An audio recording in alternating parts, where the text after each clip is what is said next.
Praūžė jau antra 7bet nacionalinės krepšinio lygos savaitė, kurios gražiausių epizodų 10-uką atidaro meistriškas Deivido Kumelio perdavimas bei dar geresnis Gabrieliaus Čelkos dėjimas.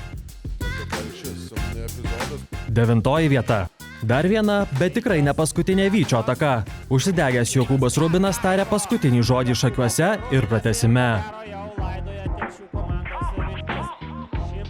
Pikšt, pokšt. 8 vieta. Po krepšiu Marijampolėje būkite atsargus. Andre Jacksono metimą suvalgo Matas Jucikas. Niam. 7 vieta. Pajūro mūšis pažymėtas šiokiu tokiu patirties prieskoniu. Juvelyrinis Juliaus Kazakausko perdavimas ir kamuolį į krepšį dedantis 42 Vytautas Šarakauskas. Jis vis dar kyla. 6 vieta. Taip atrodo pavyzdinis Vilniečių žaidimas. Tvirta Ganto Kryžanausko gynyba ir žaibiškas Danieliaus Kasparo puolimas. Super. 5 vieta. Ne kasdien pamatysite tokį mačo startą. Per pirmasias 3 sekundės Rokas Mačiulis serviruoja 5 vietos vertą epizodą.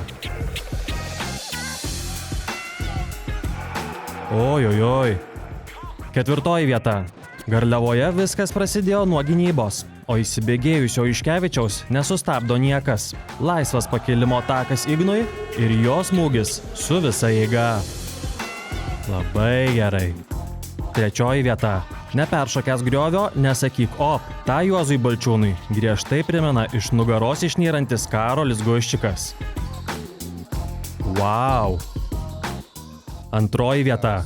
Dvikovos pabaigoje šėlsta jaunas kraujas ir ukmergiškius derinius žemė oras nubaudžiantis Arnas Adomavičius bei Kajus Leliukas. Saldu. 1 vieta. Juk minėjome jau praėjusią savaitę, tad tvirtai įsidėmėkite jį dar kartą. 2 savaitę iš eilės 10-uko viršūnėje griaunantis Shea Riley trenksmas. O taip.